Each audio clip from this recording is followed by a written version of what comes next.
Thank you. So glad to have you all here. And my goal would be, if I don't have to ask any questions, that will be a successful day. So we're going to leave it to you. We have microphones all around. And what we're going to do is we're going to ask each of the candidates. The order is Aaron Guckian, and then we have Helena Foulkes and Ken Block. I believe they're all in the house right now.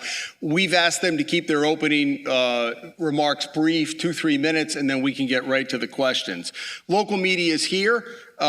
We ask when you ask a question, give your name, where you live, and if you're associated with an organization, just so we know who you are.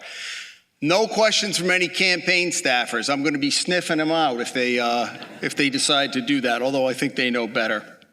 And I'll follow up, of course, if we need clarification. So we hope to be within the smart growth realm today. There'll be plenty of time for the candidates to answer questions about the Washington Bridge later. So no Washington Bridge questions today, all right? So let's welcome up, again, our first candidate, Aaron Guckian, the Republican running for governor.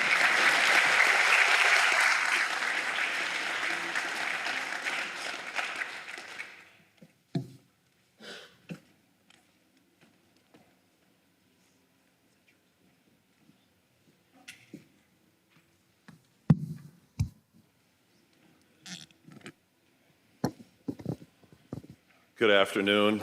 It's a pleasure to be here. My name's Aaron Guckian, and I'm the endorsed, as of last night, Republican candidate, so I'm really proud of that. Congratulations. It's great. I have deep roots here. My father's here, who grew up in Washington Park. So I think if my father asks a question, I think everyone will know who he is. No ringers. So I say we're the state of twos. Too many taxes, too many fees, too many potholes, too many speed cameras, and not enough opportunity. Ironically, my platform is Rhode Island Works Smarter, where you work directly with the frontline and union workers. When they find savings or fix systems, they participate in the revenue share that would be negotiated. The rest will lower taxes and fees, just like any consultant. Would be powered by modern technology. And the last point, which is very important, it's a 24/7, 365 anonymous idea portal. So those frontline workers can put in those suggestions and ideas. They can be fleshed out. And then ultimately, it will be process improvement. And we can save money. And as we save money, then we can reinvest. We can be smarter with our dollars. We're at a $15.2 billion budget, with approximately $600 million with outside consultants. So I would say, why are we working with outside talent if we have it right here in the state of Rhode Island? And if anyone knows about the front lines, it's my dad, who's a local 51 plumber, retired, and my mother, who is a retired respiratory therapist. They taught me about hard work, and the local 51 mantra is done once and done right. And if anyone did that correctly, it was my father. And he also knows Providence. They grew up in Providence. My parents went to Hope High School, and they're high school sweethearts, as they say. And, you know, I'm just proud to be here. I have a wife and 3 daughters. My wife was a Johnson & Wales professor. And I grew up in East Greenwich, and I don't want to give you too much of a bio. We can do that later. But I'm just really proud to be here, and thank you so much. And congratulations.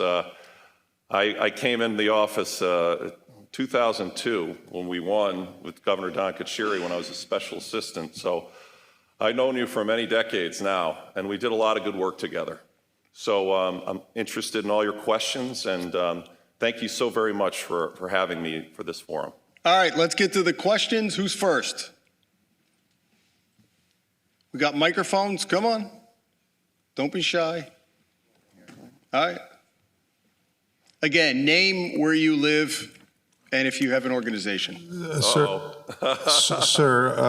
my name is Buff Chase. I live in Providence. Hey, Buff, how you doing? Good to see you again.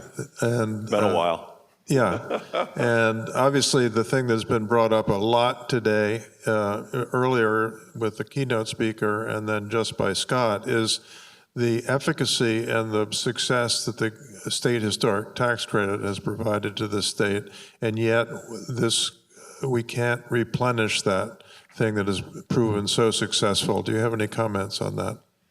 Yeah, well, I think, again, we have modern technology right now, and I think if it's done correctly, we can start to find those savings, and we can start to rebuild all of these ideas that we would like to do.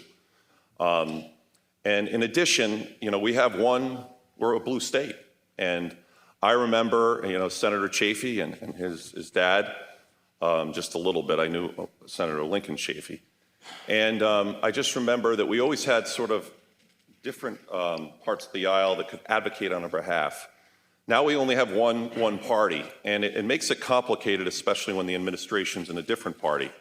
I believe that, being a Republican, that I will be able to work with Washington and try to advocate, which I've done my whole career, lobby, maybe shout at times, to get more dollars to do more good. And I learned that with Neil Steinberg, who you might know. He was my great mentor at the Rhode Island Foundation. I was a development officer, and I raised millions of charity with a great team. And that's what Neil always said. If you raise more money, you can do more good. But right now, we're spending so much, in my opinion, that we're not going to be able to do anything because we're going to have so many taxes and so many fees, and our taxpayer can't take it anymore. But specifically about the historic tax credit, it's been up and down over the years. Some administrations have supported it, others haven't. Scott gave the figure earlier about how much it's done over the years. As governor, would you be behind that? What would you do? Yeah, I'm definitely behind it. I just think we're in a really difficult spot. First of all, you're an expert, right? And I think that what we're not doing is we're not bringing people into a room, leaving their stripes at the door, having a sandwich and saying, what would you suggest, right? How do you think we should do this? But no matter what, how we can replenish this and start steady and actually start forecasting is by being consistent with our budget and pushing back, and then also being able to get certain dollars. So if the other thing is, as a banker, when I was a banker, there's nothing worse than inconsistency. And what a businessman would always tell me, and a woman would always say, is just tell me what the rules are, tell me what I should foresee, and then I can be flexible. Unfortunately, right now, everything's all over the place. I don't see much direction at all from our leadership, meaning the governor's office, and it's a shame. So, thank you. Great. Next question. Over Yes. here. Lady, yes. Can you give her a microphone, please? The lady in the red sweater. Thank you. Go ahead. Hi. So my name is Margarita Pryor. I am not representing any organization. I'm just here on my own. And I would hope that the other candidates could also answer the same question. But to follow up on what you said, which is how do you be consistent? What are the rules? Do you have some ideas about how to make it easier to do the right thing? Assuming that we all agree on what the right thing is, but making it easier, for example, it's a moving target. to build housing, to save the environment, to do all of those things, educate our kids. So what's the thing that you would do to help us do the right thing? Well, that's a broad question. I'll try to answer it as quickly as possible. If you take the Rhode Island Works Smarter model a little farther, right, and we have modern technology that can help do this. I was a public music teacher for a couple of years in North Kingstown. And what I've heard from most of the public school teachers is that they basically feel like they have handcuffs. There's so much administrative burden. You see their eyes, and they don't even know where to teach the test. The test is 2 weeks. Some of our urban core schools, a lot of them can't read and write. So why don't we just do the basics? If we streamline the administration portion. Second, if they have the same ability, obviously this would have to be negotiated with the unions. We'd have to just, moving forward, everything will have to be negotiated up front. There's expectations and agreements in life. You have to make a formal agreement. So none of this would be done willy-nilly. You have to crawl, walk, run with anything. So that's my disclosure for the day. I think that also we can screen. There's too many teaching to the test. There are these long tests. I can speak German. I sing in 5 different languages, and I'm an opera singer. If I had to read a song and I didn't know what let's say a particular, I'm trying to think Portuguese maybe, right? I would have to say, all right, I can't do this, right? So I can't sing the music if I don't know the language. So we can easily screen this and say, okay, after maybe 20-minute test, maybe 5 minutes, this student is able to do certain things. So why are we even teaching to the test? We should just teach the basics, back to the basics. In regards to the environment, I'm proud. I was a chairman of the Warwick Sewer Authority. It's a $1 billion, and I was on that board for about 10 years, so I do know about clean water and different things and the policies. But again, like all of these types of things is if we can use modern technology in the appropriate way, reward the frontline workers, get the ideas and get savings, right? Then sometimes do matches with the federal government. I mean, it was a long question, so it's tough. You're talking about major policy things. I'm trying to touch on all of them, but the last thing I'll say is I rolled out there was a turnkey program that started at LBJ and then went through Nixon. It gave private developers basically a format on how to do Section 8 and certain ways that they could be confident about what was going to come down the pike. I believe if we did that with a veterans village, we had this pallet issue, I'll call it an issue, I think it was $1.3 million over budget with basic, and they didn't even have for the homeless. I think if we take that model or modular homes, we could start taking that turnkey sort of program and not try to recreate the wheel. And we can use that model for veterans, National Guard, right? Most people, they just want an efficiency apartment, but we can't even get that. But if we leverage for the people that are willing to die for our nation with talent when they come back, right? National Guard, I think we have multiple special ops that are across right now. I think it's about 90 people or soldiers. Why don't we just bring them home and we could work with the farmers and open space when appropriate, again, going through all of the different rules and regulations of that town. I think you would be amazed at what we can do. You know, I keep going back to my father, but with the local 51 plumbers and steam fitters, they're constantly being asked, hey, will you work out on this pipeline? And they'd have to go out. They put them in, at that time it wasn't modular homes, but that type of thing. And they would it's almost like a commercial fisherman, right? My father didn't want to leave his family and my mother that long. We go out there for 6 months, but they had everything all set to work on a pipeline, to work on a power plant. Now, if you did the same thing here, you could quickly move, work with Quonset, work with a lot of the manufacturers, and we could also get rideshare agreements and rip the buses, so we could start to support our manufacturers that need the workers, and you could work on all of this. And I could negotiate as best as I possibly could and advocate, when appropriate, of course, not only with the president, but with a congressional delegation that I all know and I've worked on with oral health. So, I mean, I can talk about that in a few minutes. No truth to the rumor, we're going to have a sing-off among the 3 candidates afterwards. Hang out at 5:30 out in the hall. Anybody else? Hands up. Thank you for your question, by the way. Come on, you're not shy people. Over here in the green. Hang on, wait till you get the mic.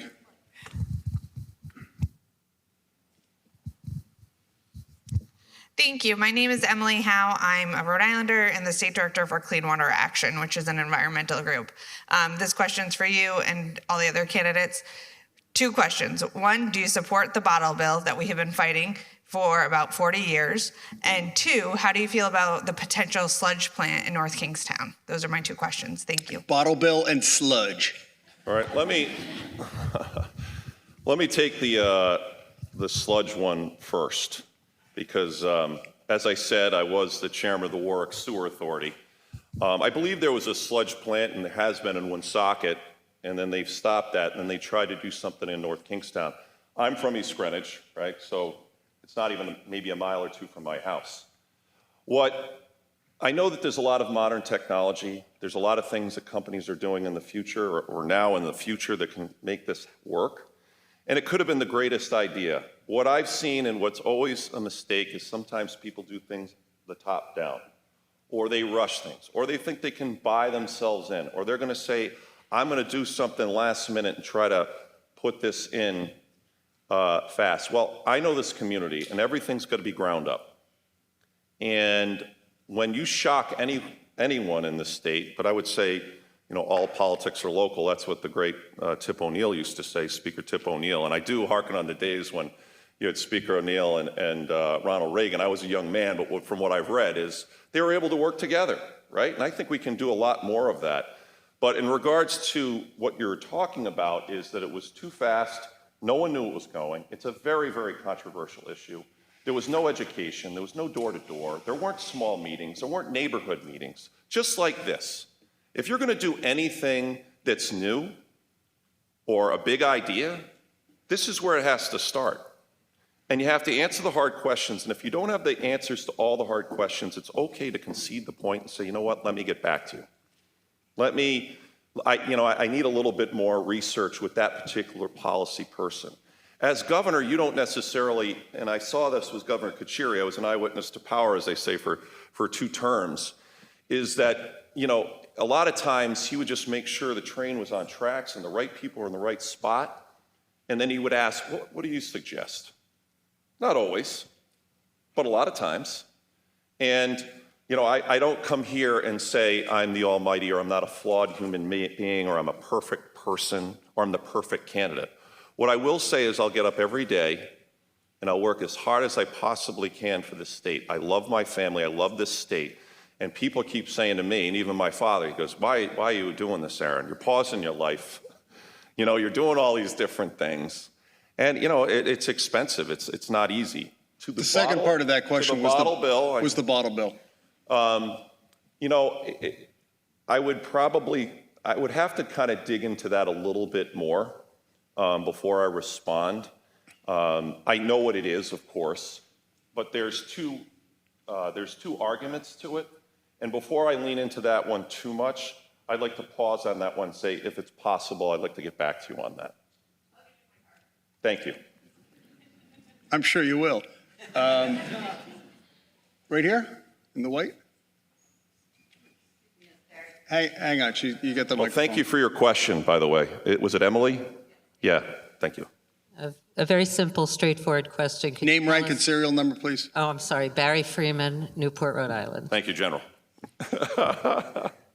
Could you tell us your position about funding RIPTA? Of what? Funding RIPTA. Funding RIPTA. Oh, well, great question. I don't want to filibuster here. However, what is shocking to me right now is there's all the different, we'll call them special interests, but I don't mean that in a negative way, right? As my father would always say, and I'll keep saying my dad because, he was my mentor, if there's a lot of things you might want to do, right? But if you don't have the money to do it, you're not going to buy an Oldsmobile if you can only afford X, right? In regards to RIPTA, it's sad right now. I'm really upset because RIPTA is obviously a major piece to our state. And, my father grew up on Washington Park, right?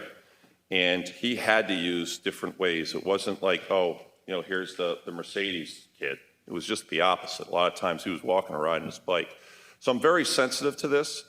I think that in regards to RIPTA, it has to be coordinated, and we need to work with people, and we need to find the money, and then we need to make a list of things, because we're in like an emergency situation on my point, not only in healthcare, but my father and I, we've been driving around this state. We know this state. The whole state's under construction. You can't get anywhere. And meanwhile, you have these great RIPTA buses that are RIPTA bus drivers that are trying to drive around. You got bikes zigzagging and all of these types of things. But what I would make a commitment is this. I know how important public transportation is. I know that just manufacturers, if they can't get people from A to B, right, then they're not going to be able to work. I remember when I know we don't want to talk about the bridge that much, but it wasn't as much the bridge that happened. That was awful. But what we did after that, I was the executive director of the Rhode Island Dental Association. The dentists, right, lost 40% in like 90 days. Right? They couldn't get people, their hygienists, their dental assistants, their office managers. Let me stay on RIPTA. So it's a philosophical question about Ripton. We've discussed this last year. Governor McKee, it's always kind of a crisis management. I hate this term, but Ripton has been the redheaded stepchild. So the question is, do you fund it fully and say this is a government service that we need to provide, almost like an entitlement, or do you go year to year to year and they're begging? They need Ripton needs a better lobbyist. Maybe need to hire Bill Murphy to go up there, right? Yeah. But the question is, yeah. do you fund it fully and say that's it in a $15 million budget, or is it piecemeal every year? Well, my first thing would be, $15 billion. yes, we should fully fund it. However, right, if you say that and then it's on the tape, but then if, as governor, let's say the third week you're in, and all of a sudden they're saying they're going to close the hospitals down, and you got to find money, because that's not too far away from us, ladies and gentlemen. We are in deep trouble. Then all of a sudden I have to come back here and say, oh, well, I said we were going to full this fund. We were going to full this completely. And by the way, that would be not correct, because at that point, then you got to cut, you got to figure it out. What I would say is that everything would be, you would have an open door, you'd have specific metrics, you would understand, it would be conveyed. Right now, it's a vacuum. I mean, across the whole state, no matter how you're advocating, it's very difficult to get an answer and a plan, because at the very least, if I'm going to say, and I'm not saying I'm going to do this, I'm going to cut you 20%, or the legislature combined with the governor's budget is going to cut you 20%, okay, And let's just say I say the reason is because we're in a healthcare hurricane. Then you can at least understand why.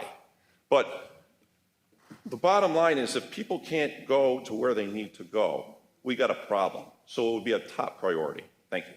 All right, we have about 4 or 5 minutes left for Mr. Guckian. Who else has a question? Way up there.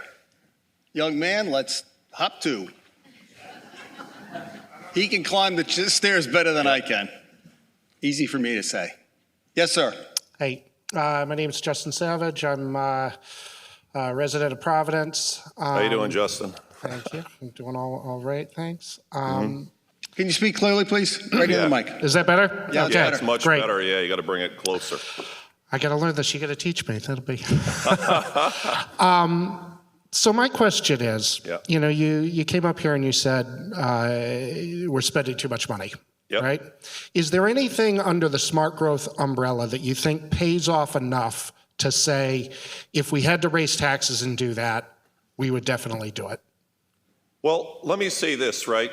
For people, and I will answer your question, so I don't mean to digress just shortly, but even for people that might say, let's keep taxing, okay, let's say that's your camp and you truly believe that. And I have friends that do that, right? If that was the case, then we would have beautiful streets, we'd have beautiful schools, everything would be great. And then you could at least argue that, okay, that policy is working, or maybe that tax structure is. What I see is just the opposite. In regards to your question, I think that we are so bloated right now that I think that we could quickly find money. It's almost like, The Biggest Loser, right? Or if you're working out, okay?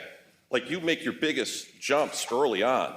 I would be shocked if with modern technology in my program, we wouldn't be able to save a lot of money and then say to you, yes, we're gonna do this. And absolutely, you can also see in year 2 and year 3 how we're gonna do this. I think with these smarter cities and what they're doing across the country and what they can do with our state, which is really a large city, I think we'll be amazed before we're halfway through. In regards to a tax, and I'm sure this is almost a gotcha moment being a Republican, so I gotta be careful. And there's nothing, if the tax is going to the appropriate place and it's an emergency, then yes, I can see it. But right now we are in a whole firestorm of emergencies because of mismanagement. And I believe that at the top, if we put in the appropriate players and we get the appropriate, and we work with Rhode Island, and we come together and we come with ideas, and I'll talk to you about what I did with oral health lastly, if I get a moment. I'm not just a person that talks about sunshine and rainbows as a politician. I have a proven track record of finding problems and being a problem solver. And that's what I commit to you. What do I have, 2 minutes left? 2 minutes. So I think this is appropriate for this group. And first, thank you so much And thank you to the candidates. You know, it's not easy. Everyone's going to be taking shots at each other. However, this is a tough process. It was even tough, really tough just to get the endorsement, so I was proud of it. But, you know, when I was the executive director of the Rhode Island Dental Association, I was brought into a situation where over 500 kids alone needed emergency dental care, require anesthesia in Providence alone. Then I had special needs parents calling me and saying, I don't know where to bring my child. We can't take them anywhere. If you can't chew, you can't eat, and you can die from a tooth infection. So I got to work. I worked with the dentists that went into the schools. I said, we need the data. We got the data, which was the 500. We then advocated to both the Speaker's office and the House and the Senate. We worked with the congressional delegation. I worked with the Attorney General. $11 million went to pediatric dental care that is already distributed. I also got a certificate of need expanded at the Surgery Center of Rhode Island in Warwick. Happy to report that pediatric dentists and oral surgeons are doing the work with a $1,000 facility fee that I found, which was the creative code, the G0330 code, and now they're actually doing the work there. In addition, I was able to, we, of course, the whole team, was able to pass significant legislation for healthcare to get to a true reimbursement ratio, which is going to be, and I'm going to be on this, it's on or before October 2026, and I'll leave you with this, that the Office of Health Insurance Commissioner has to report back on what that ratio should be for the insurance companies and the dentists, because it's patients over profits. So they're going to analyze 23, years 24 and 25. Both groups have a way to advocate. That recommendation will be made, and I hope at that point we can put that to bed, and we can use that for a model for the whole state. I am so proud to be here. I've known you, I've known everybody for a long time. We're like a big family. There's too many food fights going on. We can work with different people.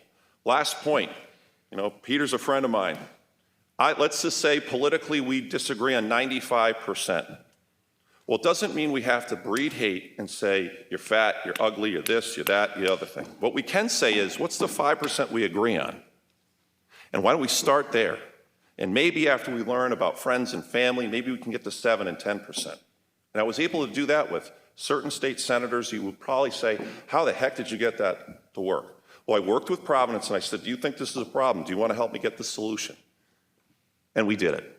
So thank you very much, and thank you for having me this afternoon. I hope you have a great weekend. All right, Aaron Guckian, thank you. Thanks. All right, next up we have Helena Foulkes.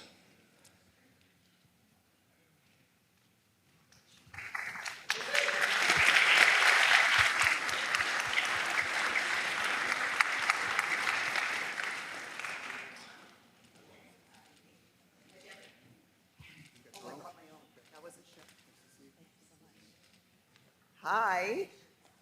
Hello. Whoa. Hi. Hello. You've been here all day. Thank you so much for all of this. I couldn't be here all day, but I have to say I got a lot of great messages from people who've been in the room who were really excited about the content. So thank you so much for having all of us. I'm so honored to be here. I really am. I think it's a sense of the commitment that all of you have to this state, that you gave a day, and I'm so honored to be with GrowSmart. You know, I want to start by thanking Scott Wolf. I met Scott years ago in Newport, where I had the chance to meet with several members of the GrowSmart community and listen and learn from all of you. I've been so impressed ever since by Scott's insights, his dedication, and his passion. And for 27 years, Scott has built GrowSmart into the core of how this state grows. Scott, Rhode Island is better because of you, and we are all so very grateful. And I just want to say, too, I loved your bringing in the Jewish tradition, and I think that this sense of devotion that Scott clearly has for this state comes from something deeper, and we all felt that when we listened to you. In my case, it comes from my mother. I lost my mother 16 years ago to cancer, and before she died, she gathered us all together. I'm the oldest of 5, and she said, take care of each other. And that is a commitment that I've been focused on for a very long time. And that ultimately is why I'm running for governor, because this is what Rhode Island is and has always been at its best. And it must start by showing up and listening. So I just want to say 4 years ago, on a very cold night in February, I was down at URI at a RIPTA listening session. I spent that evening listening to people who had traveled mostly by bus to come and talk about the impact on their lives if the bus routes were cut. And it was very, very moving. It's been really the honor of the last 4 years is to be able to listen to these stories. And they were so frustrated with the state at that point talking about pulling back bus routes and funding, but also this commitment that everyone in the room had to Rhode Island and to making it better. And that's the spirit that I have found among people in this room, all of you. An immense love for our state, for what makes Rhode Island, and a commitment to making this state really work for everyone, growth and preservation together. Right now, too many Rhode Islanders feel like the state isn't taking care of them. We ranked in this country last in new housing starts last year, dead last. There is not a single community in Rhode Island today where a family making $100,000 a year could afford to buy a home. Our General Assembly has passed 50 housing laws in 5 years, but laws are not houses. As governor, I will get shovels in the ground. My Road Home program, which I encourage you to read, will create 20,000 new homes and apartments Rhode Islanders can actually afford in every corner of this state, from Warwick to Westerly, paid for with a millionaire's tax. Some say that we have to choose between affordability, affordable energy, and a clean energy future, and I think that's a false choice. What's been lacking is action and motion to achieve these results. And we are done cutting RIPTA 1 year and funding it the next right before an election. I'll invest $15 million in job access transit, connecting workers to places like Quonset, Provport, and our hospitals. Let's make Rhode Island, I know you all believe this, a state that actually attracts and retains young people by leaning into transit-oriented development. And I know I'm not the only one in the room who thinks about this. There are people here who think about this and work on it every day. Could I see, raise your hands if you are in the room and you are a city planner, for example? Yeah, a lot of you. So thank you for what you do. When I am governor, I plan on calling all of you to have a real conversation about transit-oriented development.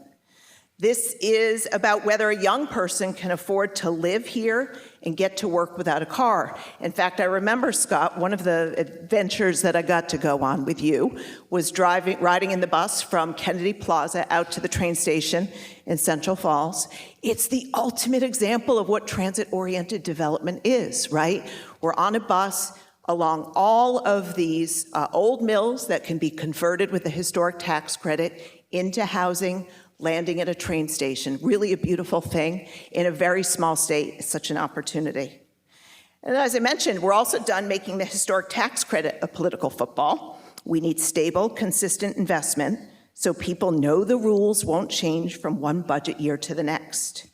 It all comes down to the same thing, a system that Rhode Islanders just don't feel like it's working for them anymore, and it won't change by itself. I don't mean to interrupt you. Let's get to questions. Okay, I'm just going to finish by saying. Let's get to questions. We'd asked 3 Jim. minutes, all right? So let's let the people ask questions. We can hear the stump speech later. Okay. Let me start with housing.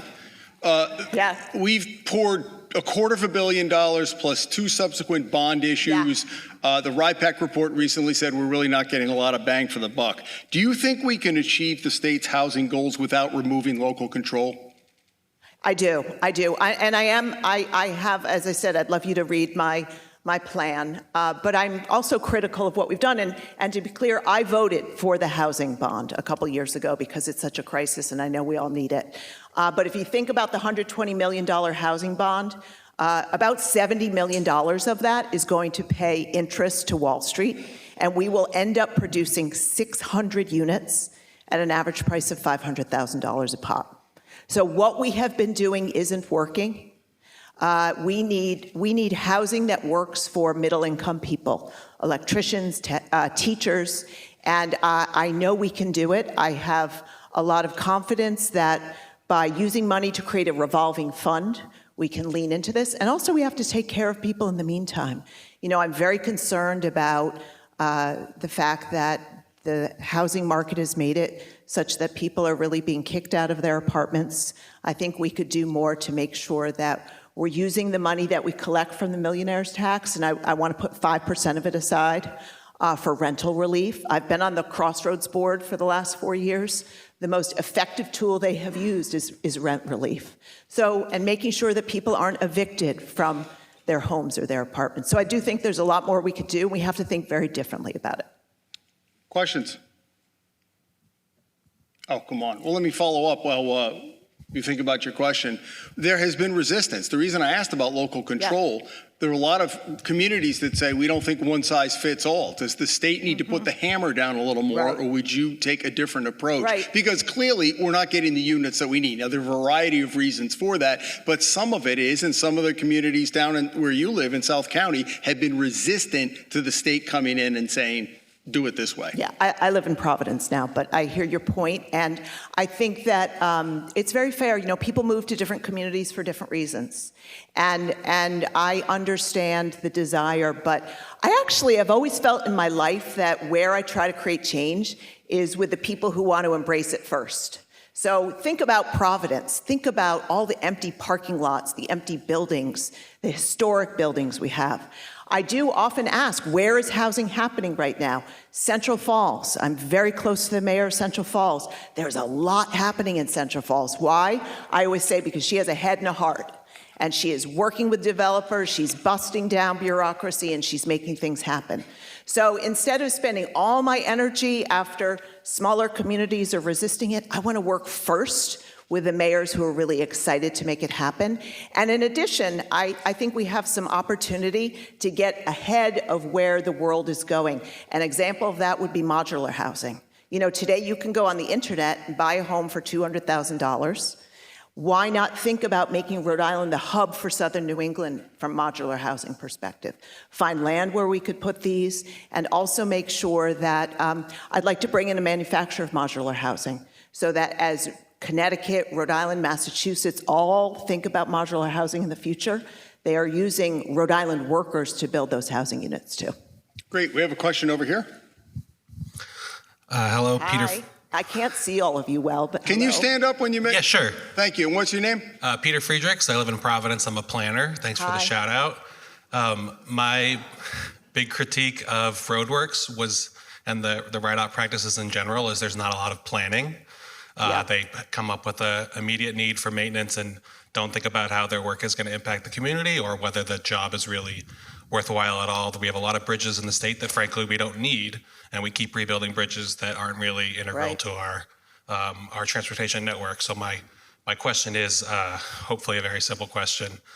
Will you use the excellent planners we have here at state government in doing some real community planning for transportation projects that actually benefit the state?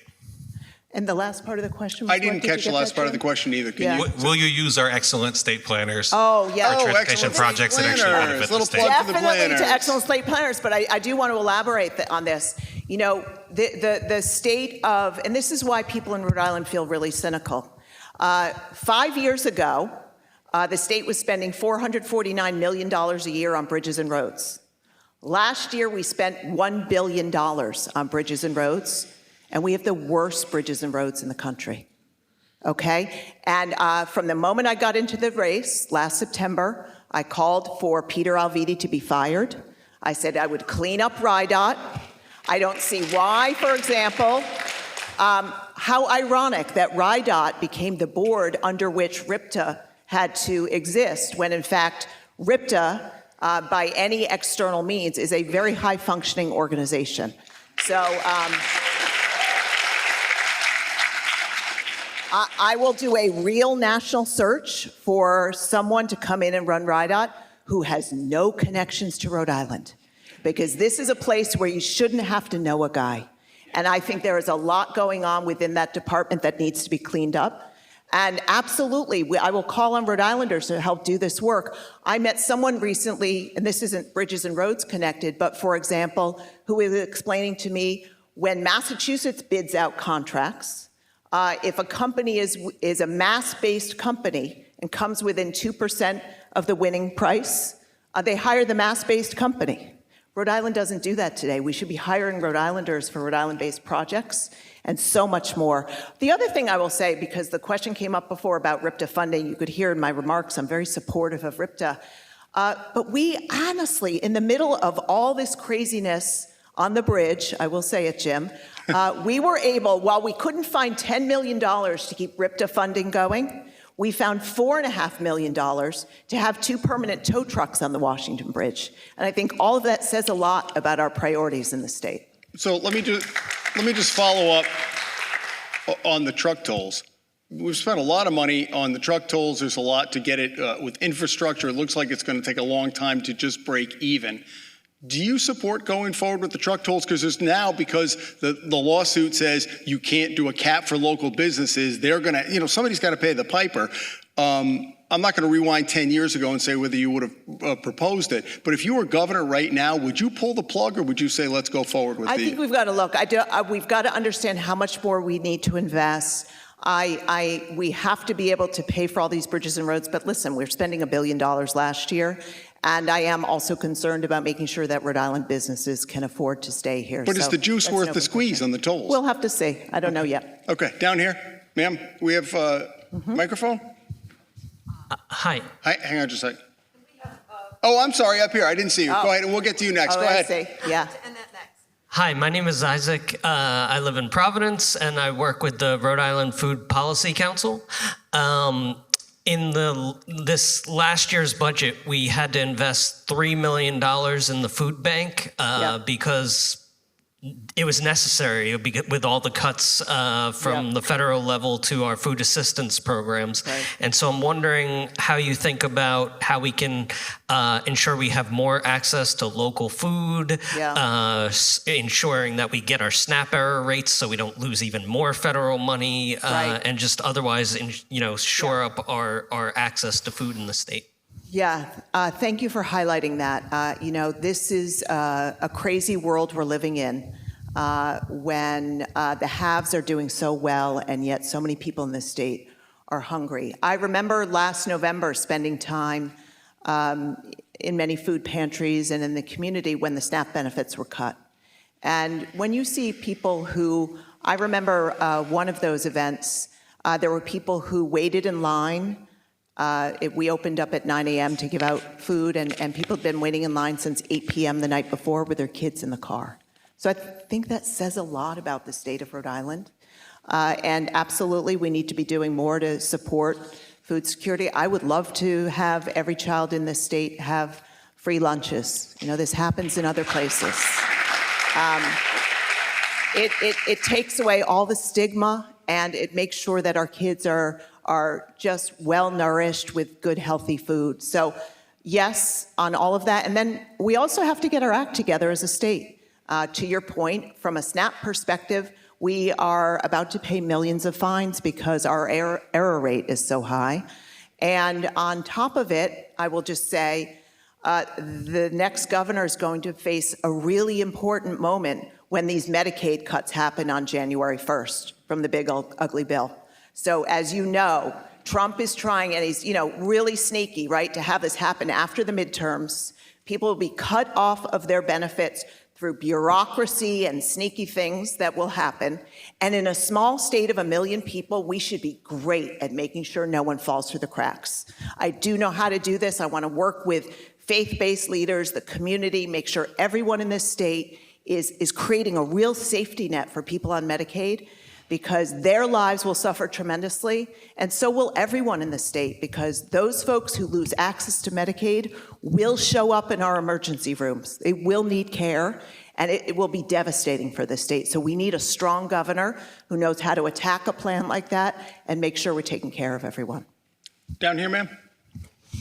Hi, thank you very much. My name is Annette Bourne. I'm the Research and Policy Director for Housing Works Rhode Island. Yep. So I greatly appreciate You're mentioning the need for middle-income homes and electricians and teachers and such. Yep. I will be giving everybody a little bit of a flash of a 2026 Housing Fact Book that the greatest housing cost burdens, those people paying more than 30% of their income for housing, there was a 10 percentage point jump in our lowest income quintile renters. Yep, you're right. So, and a large portion of those people are people over 65 who are also the fastest growing group of people who are unhoused in the United States. Yep.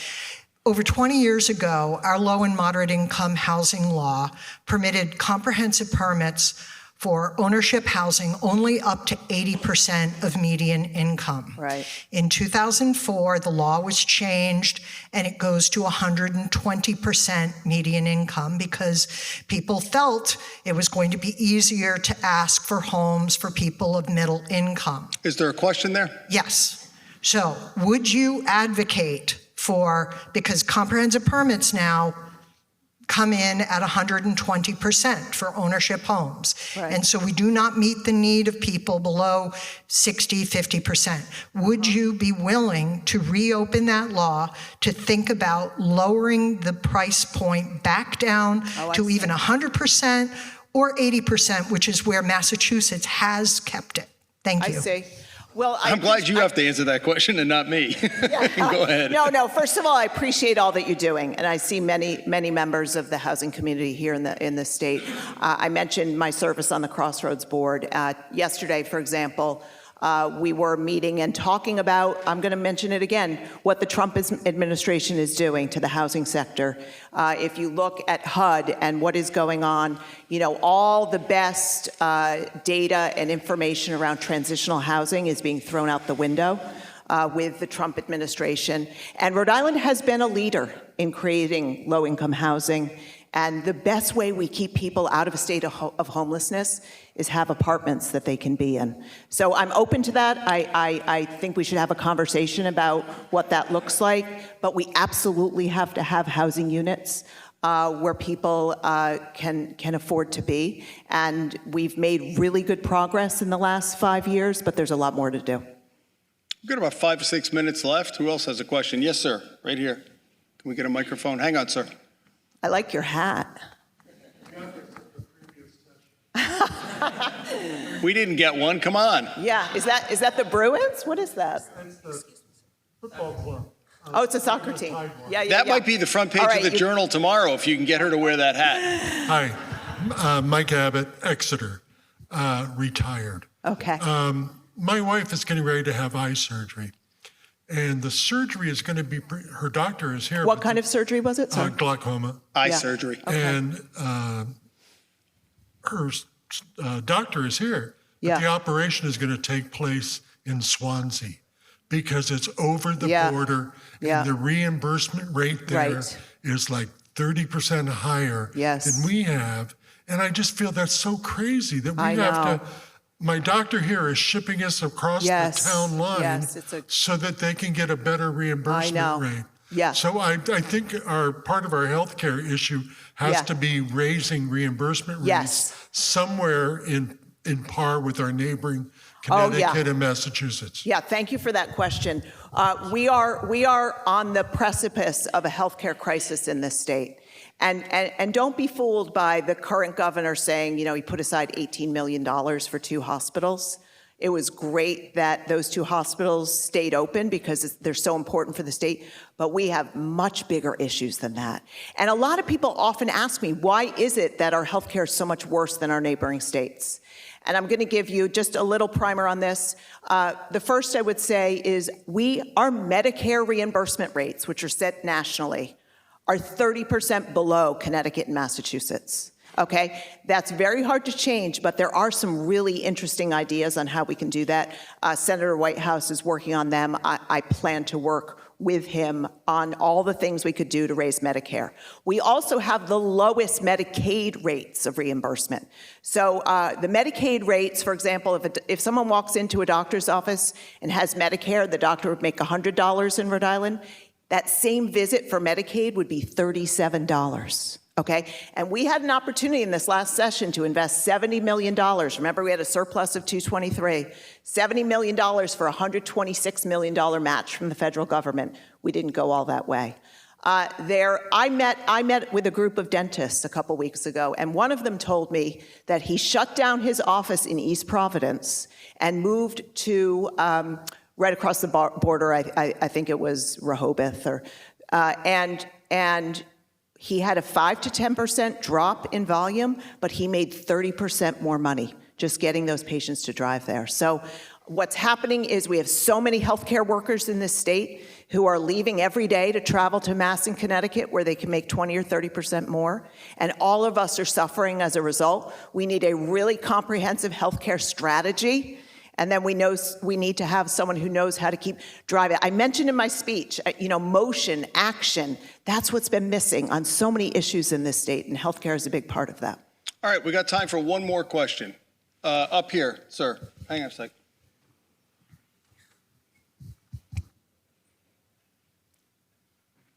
We have to strategically place our mics a little better. That's okay. Thank you. Yes, go right ahead. Hi, my name is Julian. I'm an intern with the Department of Planning and Development here in Providence, and I'm from Providence.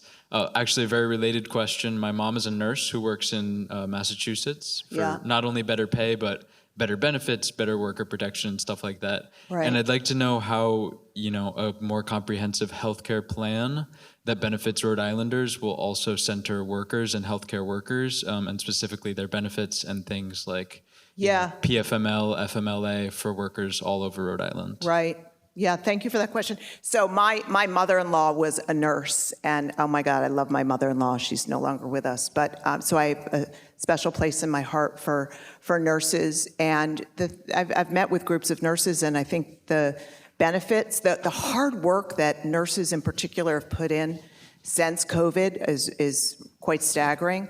I hear a lot from local nurses around safety issues and concerns, and what are we doing to support them, and just a level of fatigue. And on the other hand, I'm going to say I was with someone this morning who was reminding me I had gone to an event last week for Bradley Hospital, and I know it's a different answer to your question, but Bradley Hospital is the best mental health hospital in the country for children, and we have it in Rhode Island. Most people don't think about it until they need it. It is a bright, shining star. And so sometimes when I think about all the problems we have, and believe me, I travel all over the state, and people do love to complain. But you said that, Scott, and it's so true. But often what I say is at the end of all these sessions where they're complaining about all these issues, someone will always say, "But God, I love living here. It's beautiful. I love it. My family's here." And so I think part of creating change is also shining a bright light on things that are working. And I do think Bradley Hospital is an example of it. I think in a state of 1 million people, we should be the best in this country at mental health. By the way, I also learned this morning that we have the fewest number of teen suicides in the United States of America, in large part because of Bradley Hospital. So while we're going to spend our time fixing all the things that need to be fixed, I'm also going to be talking about the things that are really working in this state, and I need to bring all of you along to help me fix those things. Helena Foulkes, thank you for joining us. Okay, thank you all so much.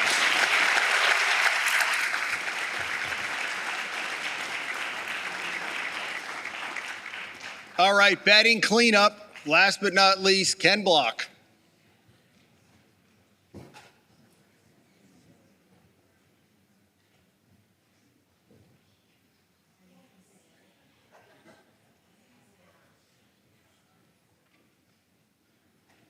Go right ahead. Good evening, everybody. Thank you for having me. I'm very happy to be back on a stage. It's been a minute since I've done this, about 12 years actually, so it might be a little rusty, and so please bear with me. And Scott, I do want to thank you. Scott was kind enough to let me call him a couple weeks ago for some questions, and I bombarded him for it was well over an hour with questions, and I'm a little worried that may be why he's retired. So I apologize if I took him from you. He did call me afterwards and said he's done. I've lived in Rhode Island for almost my entire adult life. I met and married my wife here, raised my 2 kids here. They went to school here. They left the state to go to college, and they're not coming back. They've taken jobs elsewhere. And I know that there are many people in the audience who have had that same experience. And for me, I think this is one of the big problems that we have as a state. We have a lot of problems, but one of the big problems we have as a state is that our young, educated youth are leaving, and they're going to take jobs elsewhere where there's better opportunities, better pay. And we have to really, as a society, we have to solve that problem, and there are many layers to bringing us back to where employers will come here. Quick background on me. I don't want Jim to hook me off the stage here. I own a software engineering business. We help large companies build complicated computer systems. I have helped manage up into big organizations. I'm helping some of my largest customers reimagine and transform their very large technology organizations worldwide. We have helped state governments identify billions of dollars of waste and fraud and help them recover it. I am a detail-oriented manager. I've managed large groups, small groups. And the most important element of me is I really want to understand what it is that people are asking of me. And you will find that I ask many more questions than I speak if I have the opportunity to do so, because I think understanding is the most important thing. So that's really the bulk of what I am and what I'm about. I want to run for governor here because I see a void. We have lacked enthusiasm in the governor's office. We've lacked imagination. We have problems that have been here for 20, 30 years. I'll just point to education as the big one. Massachusetts has figured out how to provide excellent educations. Why can't Rhode Island? And the best answer that I can give you for the why is a lack of political courage. I am an independent candidate for governor. That means I don't owe anybody anything. There's no party allegiance I have to worry about. There are no extreme wings of the parties that I have to pander to win a primary. And most importantly, special interests hold nothing over me. I will govern with the common good as being the guide of what we need. And boy, we really need some active governance. I will use the bully pulpit. I have used the bully pulpit successfully. Got rid of the master lever after 50 years of advocacy. I've worked on the line item veto. We almost got it, but then COVID kind of shut everything down. The enthusiasm, the energy, the tackling 25, 30, 50 things at once. I do this every day, and that's what we need a governor doing here, because we have problems and fires throughout the government, and I'm sure we'll touch on them as we go. So thank you again for having me here. I really do appreciate it, and I'm happy to take your questions. I did. Great. Yeah, that was great. Great. I was about to give you the hook. Anybody question? Right here. Barry. Barry, right there. It's over your right shoulder. Thank you. Yeah, Barry Scholar from North Providence. Ken, I'd like to know what you think about Rhode Island's Act on Climate law and how it's being implemented, especially as I see lack of progress in transportation and building heating. If you were governor, what would you do about the Act on Climate bill? Yes, what will we do? I will start by saying that I fully believe that global climate change is real, that the burning of fossil fuels is absolutely contributing to the harm of our environment. And I will also say that the cost of our energy is extraordinarily high right now for a lot of different reasons. The Act on Climate is an important law, and it is an important change that we have to implement. The moment in time that we're in makes it particularly painful, especially for those who can least afford the costs that come along with it. Being green and changing technologies is expensive, so we need to continue doing it, but we have to make sure that we don't impose such a cost burden on particularly those who can least afford it. So I'm supportive. I'm worried about the ability of people to pay their energy bills. And by the way, the government has no small role in the cost of our energy bills. Roughly 30% of what people pay on their energy bill are municipal and state taxes. Do you think the state's goals are realistic? I mean, we're looking at the deadline of 2030 of some of those things now. Do you think that needs to be pushed out, or do you think the state can make it in the next 4 years? I don't believe, anyone in the audience can correct me if I'm wrong, but it does not look like we're tracking to the goals. Okay. Other questions? Let me follow up on a housing question that I asked Ms. Foulkes, and I'll just boil it down. Why is the state not getting more bang for its very substantial buck building housing? And what would you do to make it a little more efficient? Helena gave a statistic that's correct. It costs roughly $500,000 to build a unit of housing. By definition, that's already not affordable. So we can't really build individual units. We have to build extraordinarily dense to be able to create units that are affordable. But even a $400,000 unit is not affordable and within range of most people. So the state taxpayers and the government has to subsidize the construction, but then we also have to subsidize the rent. So what we're looking at, and when we talk about, and I understand when we talk about 20,000 housing units, we're not talking about 20,000 affordable housing units. But if we focus just on the affordable ones, we have a real challenge right now because to build them puts us out of range of where people can afford them.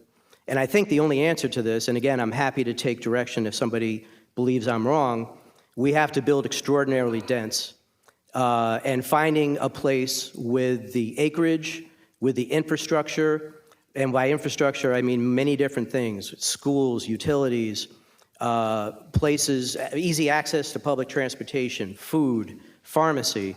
There's a lot that has to be right in order to build with the density that we need to build affordably.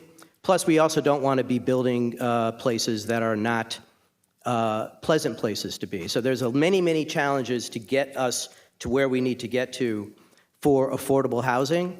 I see it as an extremely complicated issue, one that we have to continue pushing on. And if we ever did need smart design, that's right where we need it for sure. Great. Questions? Yes, sir. Again with the microphone. You have a mic? And then we have a second question over here. I thought you were going to give your hat to Helena Foulkes. Hi, Mike Abbott, Exeter. Would you consider merging the Bridge Authority and DOT and operating them as one system? Absolutely. I don't understand at all why we have a Rhode Island Department of Transportation and a Rhode Island Turnpike and Bridge Authority. I've asked people who know about this, and I said, why do we have two? And the answer was jobs, which is a pretty lousy answer for why we have it. They're both pretty dysfunctional. I don't know how many of you have driven over, sorry, Jim, we're talking about bridges for a minute. It's okay. So, it's in a larger context. You know, I have gone over the Newport Bridge recently, the Mount Hope Bridge. I go over the Washington Bridge with depressing regularity. And they're all in tough shape. In fact, the Mount Hope Bridge, if you haven't been over it in a while, it's shocking how rickety it is. And what I know, and I've gotten pretty educated on bridge stuff since we shut ours down so quickly, what I know for sure is we're not well maintaining our infrastructure. It's one thing to spend $1 billion building things, but if you don't spend a couple of $100 million maintaining what you have built, it's going to rot away like the Washington Bridge did. We destroyed the Washington Bridge through neglect. Don't let anybody tell you anything different. So if we are going to be successful and not find ourselves needing to spend billions of dollars rebuilding things, we have to spend millions of dollars doing a better job of maintaining them. More questions? Yes, over here. Thank you. So I'm Emily Howe. I have the same question as I posed to Aaron earlier. Bottle bill. Yep, bottle bill and sludge plant. And I'm from Clean Water Action, so it's fully transparent. Yep. Fully support the bottle bill. I live in a town, in a part of Barrington that's near a cemetery. Great place to go take the dog for a walk. And it's a dumping ground for minis and beer cans and that sort of thing. I find it it's almost as disgusting as the dog poops that people leave around and don't pick up. I'm a responsible dog owner. I always pick up my dog's poop. I really have a problem with litter and with the bottles in particular. The bottle bill makes sense. We should absolutely do it. For the sludge plant, and listen, what I'm about to say, for the planners in the room here and for anybody who's tried to accomplish anything of any difficulty in this room, you know that NIMBYism is outside of budget, NIMBYism is probably the second biggest problem that we have. We need a sludge processing plant. Somewhere we have to have it. We currently do have it in Woonsocket. They're actively trying to get it shut down. There was a proposal that, as I understand it, there was a lot of public information about it, but people late in the game got upset about it. And right now, everything's up in the air. We have to process sludge somewhere, and we should do it in-state as opposed to incurring the cost of sending it out. If it turns out that Quonset is unworkable, we need to find another place to do it. Scott had alluded to in his remarks, about 5 years ago, the state developed a plan to strengthen dramatically transit, light rail, going from the airport to CF and back, possibly using tax incremental financing. And rail's always been the issue. You know, Rhode Islanders is kind of like Los Angeles. We all like our cars. Is that something you would support? Now, clearly, it would take a lot of federal money, but there would need to be state buy-in, too. Yeah, I imagine it's probably, and correct me if I'm wrong, more or less an 80-20 split or something along those lines if we were to do it. So I have a couple of questions about it, and Scott heard these questions already. For the light rail that's proposed to run from Central Falls to Warwick, my question really is, can somebody tell me what the expected ridership would be? And I just want to understand what the cost is relative to what we expect the ridership to be, because the cost is rather extraordinary. Kind of like housing? What's that? Kind of like what we're getting for housing? It's a lot. Yeah, if I read it correctly, the cost was estimated to be between $2 and $3 billion. So that's a big nut. And once it's built, we have to also maintain it. So I'm going to tell you right now that I am a fan of public transit. I have enjoyed public transit in many places in the world where it works well. Here, it's a frustrating ride. When I had my offices in Warwick, it would have taken me an hour and a half to 2 hours to get there by bus. And I could ride my bike there in about 55 minutes. So the problem with our public transit for having broad adaptation across the state is you can't get from where you are to where you want to get to fast enough. So to get there fast enough, and I'm going to absolutely credit Scott with informing me about this, because I've been in the race 2 months, and I'm absorbing a lot of stuff really fast, but I don't know everything, and Scott educated me on a bunch of things. The proposal is to double the number of routes for RIPTA. And I am supportive of the general idea as long as it works. So, you know, in too many times we do things, they don't work, and then we're sort of left with a mess. Along those lines, I have a suggestion for RIPTA that I hope you will appreciate and like. We charge roughly $9 million a year, where $9 million comes into RIPTA via fares. And I would like to try an experiment for a year where we don't charge any fares. Let's make the buses free. It's a small dollar figure. In a $15.2 billion budget, I can assure you we can find the $9 million. And I'm planning on finding a lot more than that. We are misspending money. I was really gonna try not to move off topic here, but in this circumstance, I'm going to. Because we're touching on how do we pay for things. I am an expert in finding waste and fraud, but nobody even has to be an expert to find identification of where in our government we're not spending money well. We spent $1 billion on UHIP. It hasn't worked right from day one. It still doesn't work right today. $1 billion. We spent $100 million on a state payroll system that can't do payroll correctly. We are wasting money. The Auditor General tells us every year, he identifies hundreds of millions of dollars that we are misspending. And every year you see the same identification. We never fix our problems. We can fix our problems, we can find the money, and we can put it to better use, because anything is better than frittering it away on things that don't work. So I'd like to take the fares, I'd like to make it free for a year. Let's see how that affects ridership. What can we do to improve ridership? And if someone can convince me that doubling the routes, and therefore more or less doubling RIPTA's budget, would turn it around from something that is not widely adapted, that becomes widely adapted. And if I can jump on the bus in Barrington, and if I can get to Warwick in under an hour, now we're talking. And I think once we can do that, we're going to see ridership go up. You have any thoughts on how to get from Warwick to Pawtucket easily? Warwick to Pawtucket. Well, all right, more questions. Yeah. We're heading into the home stretch here. Up here?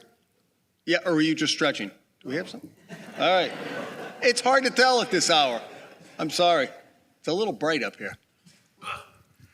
My name is Greg Nordine. I'm a resident of Cranston. I am an urban planner that works specifically on public transportation.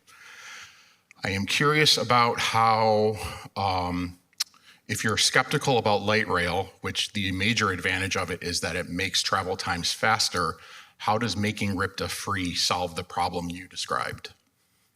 I'm sorry, can you repeat just the last piece, please? How does making RIPTA free solve the problem you described, which is that it's inconvenient? Well, when I propose making the rides free, the problem that I'm tackling isn't one of RIPTA's budget so much as tackling the problem of how do we increase utilization of what we already have. So, and I propose replacing the $9 million from the $15.2 billion budget. I'm not proposing leaving RIPTA short $9 million. We're going to make sure RIPTA's funding doesn't change. I think what he's saying is it's not going to matter if you make it free. If you can't get from here to there conveniently, it doesn't get to the root of the problem. Oh, I see. I'm sorry. Right? Thank you. I didn't understand the question. The finances aren't the issue. It's the logistics. So, and again, this is Curtis. I'm Scott Smart when I drop these facts on you. In about 65 to 70% of the state, people live within 10 minutes of a RIPTA bus stop. So, if that fact is true, and if doubling the number of buses on the routes so that they come twice as quickly as they do now, if that works, then you are getting from point A to point B faster, and hopefully fast enough that we can begin to get the broad utilization that I would like to see, and I'm sure all of you would like to see as well. Is that the better answer than the one I just gave you before? Okay. All right. 5-6 minutes left. More questions? Yes, ma'am. Over here again with the red sweater. So how many people get a chance to ask a future governor? So two questions. So, are you making predictions here on who's going to win? I am not. So I would just like to, you ran for governor before as, quote, the moderate party. And I wonder what kind of relationships as an independent and what kind of support that you think that you can build without a party structure to work with. I'm going to paraphrase. So you're asking me, as a candidate without a party, can I govern effectively? Is that a good paraphrasing? Maybe. Okay. It's a good question, and I can't tell you how liberating it is to be running in a race not attached to a party, not having to deal with the inside political pressures of your political bosses, the wings of your parties, with expectations on what you want to say and do. Having run as a Republican, the extraordinary pressures on things that really aren't the main issues for hardly anybody in the state. I can tell you that since I've been in the race 2.5 months, I have had people whose names you will recognize tell me that when I win, they are going to help me. I have a director of administration. I have a chief of staff. I have several people who have been directors in the past and want to come back. So the short answer to your question is, yeah, I'm going to have the team necessary to go after this hard and stabilize what's become a very unstable situation here. For any of you with visibility into the current operation of state government, the management class within Rhode Island government has been hollowed out. We have directors without the knowledge to lead their departments. We have the management layers underneath them who have turned over several times. And not that we have bad people in the jobs now, but they don't have the experience and the skills to do what needs to be done, and we have to rebuild that quickly. It's one of the biggest problems that we have in our government.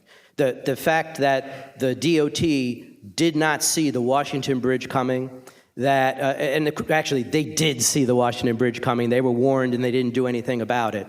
UHIP, the $100 million problem with our projects, we are misfiring in our government. We're misfiring in our government left and right. Thank you for that. It's the Spanish Inquisition. So we have to do government better. We have to do government smarter. And it starts at the top. We really have had, in my opinion, and not that I'm attacking anybody, I'm just stating what I think is a fact, we have had fairly disconnected governors who didn't get into the daily grind of making sure that the operations of government worked well. And I am the guy who's going to understand it all. We're going to find the friction points. We're going to identify where we don't have the right managers. We're going to identify where we don't even have the right skill sets in government. And we got to bring them in, because we can't successfully build $1 billion computer system when we have a state worker making a state worker's salary, sitting across the table from a $400,000 to $500,000 Deloitte consultant. It's a mismatch. It's not a fair fight. And so we need to make sure that we come prepared to protect the taxpayers' interests, make sure that we don't get debacle after debacle after debacle. And most importantly, we really need a governor who's just going to be honest and transparent. And that's something that I feel like we really haven't had in a long time. And it's one of the things that's really motivated me into this race, because I see the deficit, I see the lack of leadership that we've suffered from. And we really need to have it, and we really need to have the truth. Something that I wanted to put in my open that I didn't, because I was worried Jim was going to hook me off the stage. You got 1 minute left. Okay, perfect. So I have found myself professionally in some weird situations over the years. But one of the weirdest ones, without a doubt, was when I was asked to determine for the Trump campaign what role voter fraud did or did not play in the 2020 election. And it was a very high stress, extremely politicized. You all remember what November of 2020 looked like. And I was the guy who was telling them there really wasn't all that much fraud, and every claim of voter fraud that they wanted to bring to court, and they asked me to assess it, turned out to be false. So I told them that, and I then was subpoenaed by Jack Smith, and there's a whole, I could do an hour of this, and I won't. Please don't. The important point of all of this is, at the end of it, Time Magazine named me a defender of democracy, which I am honored by. But they did that for doing something that, for me, is really a basic part of my very psyche, which was just telling the truth. We need honest government. We need open government. We need transparent government. We need competent government. And we haven't had it for far too long here. Thank you, everybody. Ladies and gentlemen, Ken Block.